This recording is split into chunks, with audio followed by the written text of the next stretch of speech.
classes as usual. And till now, let's have a recap of what are the sounds we have practiced in our previous diction classes. The first sound was the difference between SH and S sound words. SH is sh, talabia sh in Hindi, and S is that's the sound words. So let's first start with words some words ending with SH, like dish, fish, mash, pish pash, crash, cash, and so on. Next, with L silent words, they are half, calf,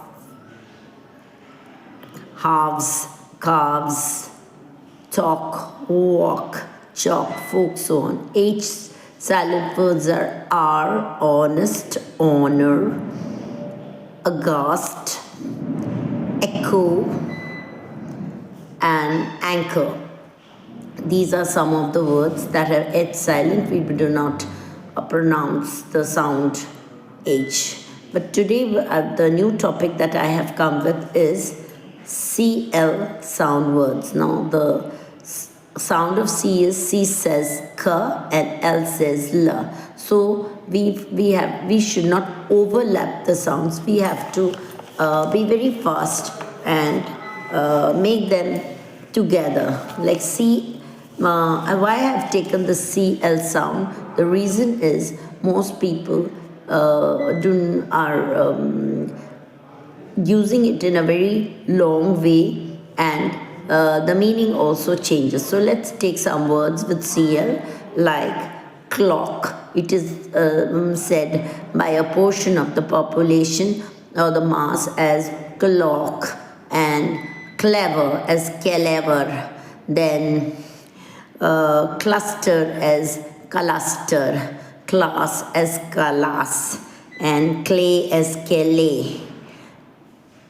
Then we have clock as clock, and clap as clap, and clip as clip. So and then clutcher as clutcher.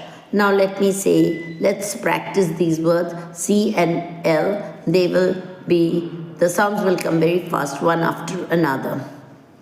Clever, cluster, club, class, clutcher, clock, clip, clap, clear, and not clear. It is clear, close, clover, clay, and so on.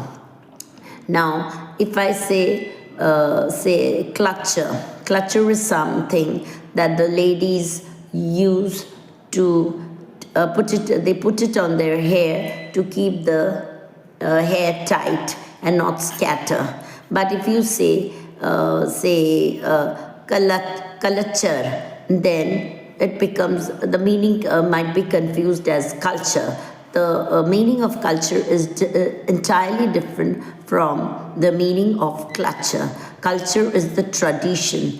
In Hindi, we say the Sanskriti or Sanskar and so on. And clutcher is it's a head, it is some kind of a tool to keep things fixed, as the ladies happen to put the clutcher on their head to keep the hair tight and not scatter.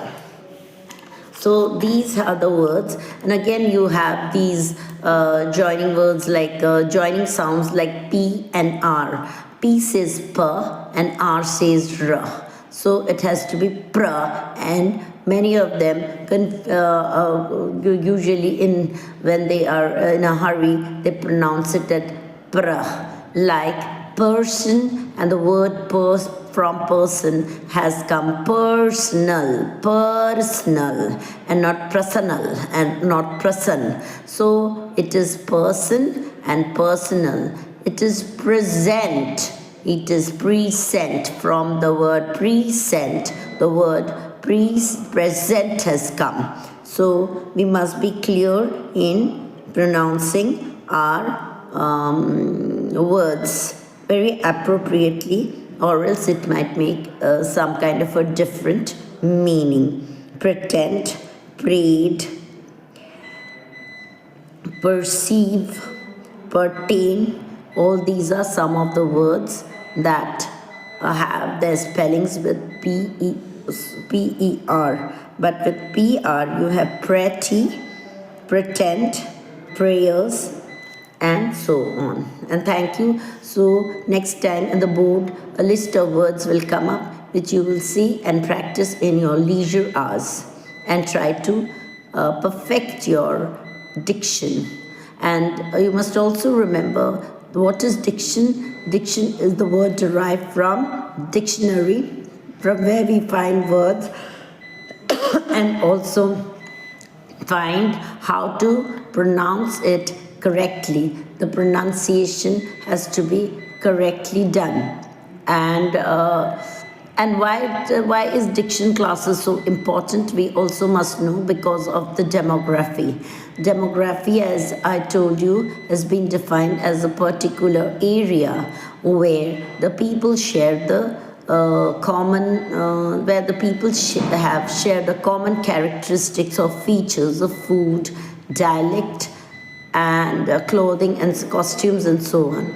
Because of the dialect, some sound is stressed more and other sounds are not visible, and in other part or in the other demographic area, another kind of sound is very dominant and the other sounds are dormant, and that is why there is lack of practice of those words that don't come easily.